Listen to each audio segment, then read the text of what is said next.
అనకాపల్లి జిల్లా అచ్యుతాపురం మండలం నునపర్తి సర్పంచ్ అనురాధ మీడియాతో మాట్లాడుతూ స్థానిక ఎమ్మెల్యే కన్నబాబురాజు నాపై కక్షతో మా గ్రామానికి పనులు చేయించే అవకాశం నాకు ఏనాడు ఇవ్వలేదని, అంతేకాకుండా నన్ను పార్టీకి దూరంగా ఉంచి మా గ్రామంలో కొన్ని పనులు తనకు నచ్చిన వారితో చేయించుకునేవారని, మా పంచాయతీ పరిధిలో కోట్ల విలువ చేసే గ్రావెల్ అక్రమంగా తవ్వకాలు జరిపించారని, దీనివల్ల మా పంచాయతీ ఎంతో ఆదాయం కోల్పోయిందని, అదే సమయంలో రైతులకున్న సమస్యలను తీర్చుతానని ఎమ్మెల్యే చెప్పడంతో రైతుల కోసం నేను ఫోన్ చేస్తే నువ్వెందుకమ్మా ప్రతి విషయంలో వేలి పెడతావని, మహిళ అని చూడకుండా మర్యాద ఇవ్వకుండా మీ సర్పంచ్ చీరలు కట్టుకొని ఊరులు తిరగడం తప్ప మీ ఊరి కోసం ఏమీ పట్టించుకోదని విమర్శలు చేస్తూ నన్ను అవమానించారని, అర్ధరాత్రి ఫోన్ చేసినా మీకు అందుబాటులో ఉంటానని గొప్పలు చెప్పే ఎమ్మెల్యేకు సమస్య చెప్దామని ఫోన్ చేస్తే వినకుండా ఎవరైనా తిట్టడం మాత్రమే ఆయనకు తెలుసు అని అన్నారు.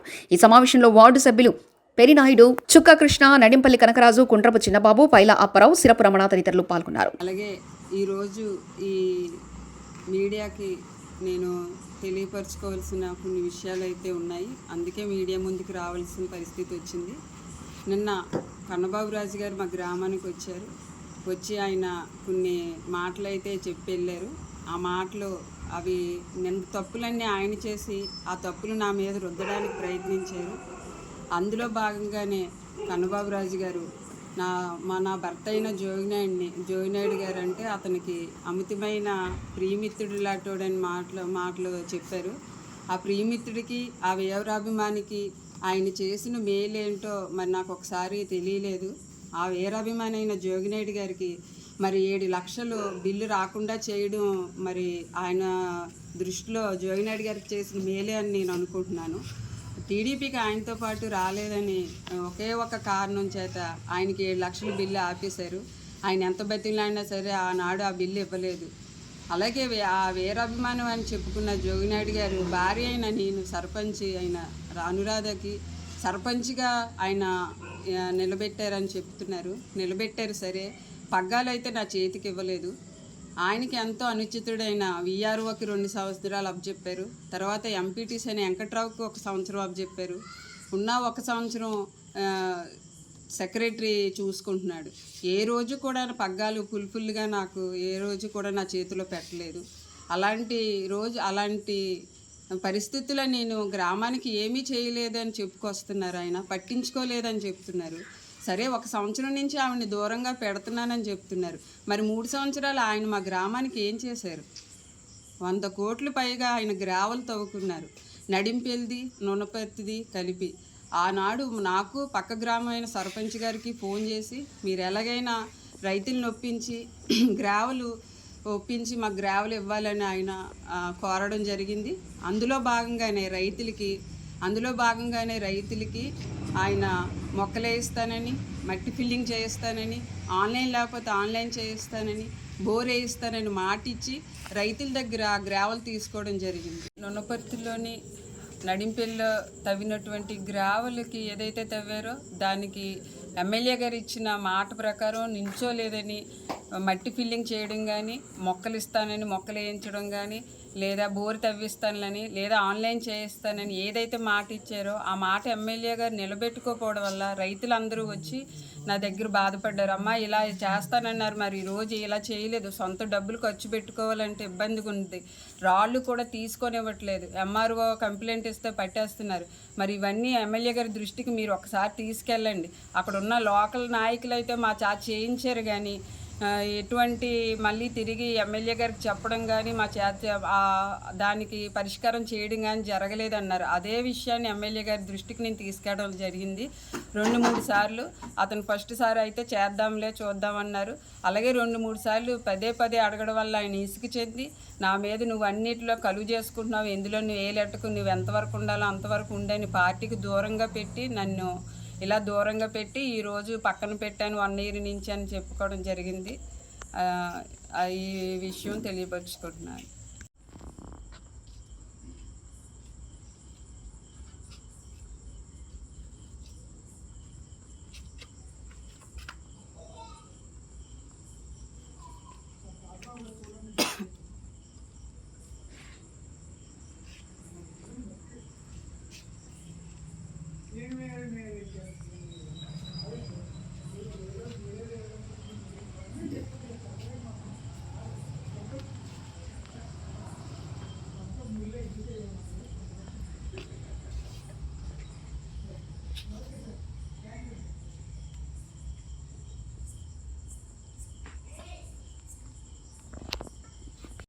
మొత్తం కూడా ఆయన చేతుల మీదుగా చేసుకొని మమ్మల్ని మధ్యలో పెట్టి ఆయన వ్యాపారం చేసుకోవడం జరిగింది. ఆయన వ్యాపారానికి మేమైతే సాయం చేసాం, కానీ మా గ్రామానికి కానీ మాకు కానీ అతను ఎటువంటి సహకారం చేయలేదు. నన్ను ఏ విధంగా కూడా సపోర్ట్ చేయలేదు. ఆయన చెప్తున్నారు 1 సంవత్సరమే ఆవిడని దూరంగా పెట్టాను, మరి ఈ 3 సంవత్సరాలు నాకు ఏ విధంగా ఆయన సపోర్ట్ చేశారో మరి నాకు తెలియదు. ఆయన చెప్పుకుంటున్నారు ఎంతో ప్రేమగా చూశాను, వీరాభిమాని అయిన జోగినాడి భార్యనని చెప్పుకుంటున్నారు. ఆయన పేరు చెప్పుకొని ఈరోజు ఓట్లు సంపాదించుకుందామని అంత నీచమైన రాజకీయం చేసి దిగజారిపోవడం కన్నబాబు రాజు గారి దగ్గరే చూస్తున్నాను.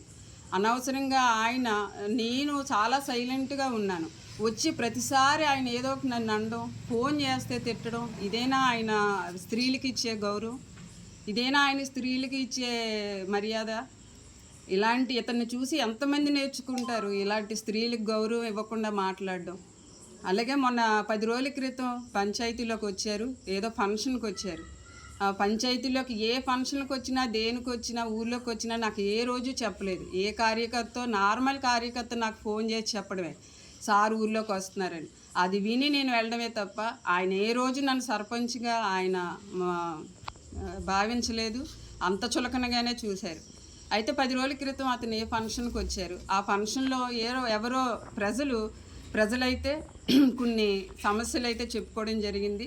అలా సమస్యలు మాకున్నాయి సార్, ఇలా తీర్చలేదంటే మీ సర్పంచ్ అమ్మకి ఊరు పట్టించుకోదు, చీర కట్టుకొని ఊర్లంట తిరగడమే అన్న పదజాలం వాడి నన్ను చాలా అవమానించారు. ఇదే కాదు, నా ల్యాండ్ విషయంలో కూడా హెల్ప్ చేయండి సార్ అని అడిగితే, నీ మొగుడు ఎక్కడో సంతకం పెట్టితే నేను చెయ్యాలా, ఆ తగువు నేను తీర్చాలా, ఆ ల్యాండ్ నీకు ఇప్పించాలా అని అడిగారు. అంత వీరాభిమాని అయిన జోగినాయుడిని నీ మొగుడాన్ని సంబోధించడం ఎంతవరకు కరెక్టు? ఆయనకు అలవాటే. ఎలక్షన్ అయిపోయాక పక్కన పెట్టడం, వ్యాపారాలు చేయించేసుకున్నాక పక్కన పెట్టడం ఆయనకు అలవాటే. అదే మార్గంలో ఇప్పుడు ఆయన నడిచి ఇలా అవమానించి కించపరచడం ఆయనకు అలవాటు అయిపోయింది. ఓట్లు అడగడం ఎంత సమస్య అస్సలు కాదు. ఎందుకంటే జోగినాయుడు గారికి కానీ ఆయన ఫ్యామిలీకి కానీ మీరేమీ చేసింది లేదు.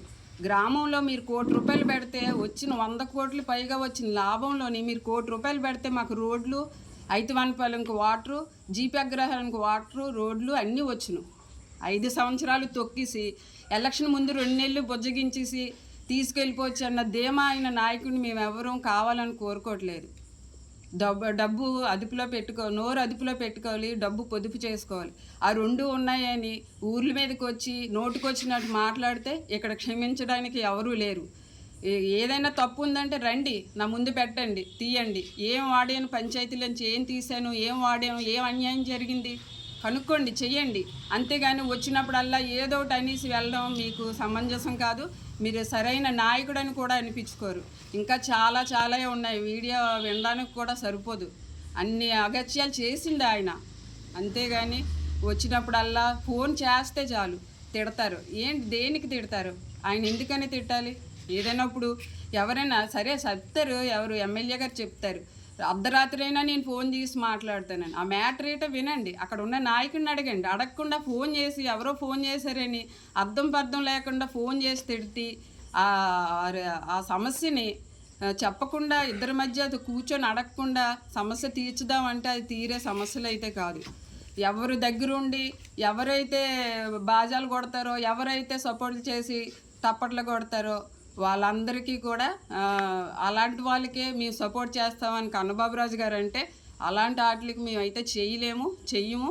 ఇలాంటి నాయకుడికి అయితే మేము ఏ రోజు కూడా సపోర్ట్ చేయలేము. ఇలాంటి నాయకుడి దగ్గర ఏ మహిళ కూడా పనిచేయలేదు. నోరు దురుసుతనం, నోరు ఇది, మహిళలను అసలు గౌరవించడం ఆయన చరిత్రలో లేనట్టుంది. ఆయన నేర్చుకుంటే బాగుంటుంది. అలాగే ఎస్సీ కేసు ఒకటి మా మీద పెట్టడం జరిగింది. సార్ ఇలా ఎస్సీ కేసు అది అన్యాయం చాలా. మీరు రాంగ్ డెసిషన్ ఇచ్చారు, మీరు రాంగ్ జడ్జి ఇచ్చారు. ఆ జడ్జి వల్ల చాలా ఇబ్బంది పడుతున్నాం. మీరు రండి సార్ మాట్లాడండి అంటే నేను చెప్పిందే వేదం అంటారు, నేను చెప్పిందే ఇది అంటారు. అలాంటి 5 రోజులు మా మీద ఎస్సీ కేసు పెట్టారు. ఇప్పుడు ఏమైంది? ఆవిడ కొట్టుకున్నాక నువ్వు అవుతుందిలే, తీస్తుందిలే అని అంత ధీమాగా చెప్పారు. ఏ రోజు కూడా ఆయన్ని నన్ను ఒక సర్పంచ్గా చూడలేదు. నాకు ఏ రోజు కూడా పగ్గాలు ఇవ్వలేదు. ఇవ్వకపోవడం వల్ల గ్రామంలో అయినా సరే నా దగ్గరికి ఇదిగో కష్టం అని వచ్చిన ప్రతి ఒక్కరికి నా ప్రజలకు నేను చేసి పెట్టాను. ఈరోజు పార్టీని ఎప్పుడూ విమర్శించలేదు, ఏ పార్టీని మేము విమర్శించడానికి లేదు. మాకు సరైన నాయకుడు కావాలి, పూర్తిగా వినగలిగే నాయకుడు కావాలి, ఓపిక గల నాయకుడు కావాలి. సకసక వినేసి ఒకవైపు నుంచే విని తీర్పు చెప్పే నాయకుడితో అయితే మేము చెయ్యము. ఇంకొకసారి కానీ నా గ్రామంలోకి వచ్చి నా మీద అనుచిత వ్యాఖ్యలు చేసినా, నా మీద నేరం మోపడానికి ప్రయత్నించిన, నాదే తప్పు అని ప్రవర్తించిన, నా భర్త పేరు వాడుకున్నా సరే నేను క్షమించేది లేదు. మీకు ఏదైనా ఉంటే రండి, మాట్లాడండి, ప్రజల ముందు తీర్చుకుందాం. నేను ఏదైనా ఫ్రాడ్ చేసినా, ఏదైనా చేసినా సరే నేను ముందుంటాను. నేను వాటిలన్నిటికీ నా ప్రజలు, నేను కూడా సమాధానం చెప్తాను. ఇందుముఖంగా ఈ మీడియాకి నేను తెలియపరుచుకుంటున్నాను. నమస్తే.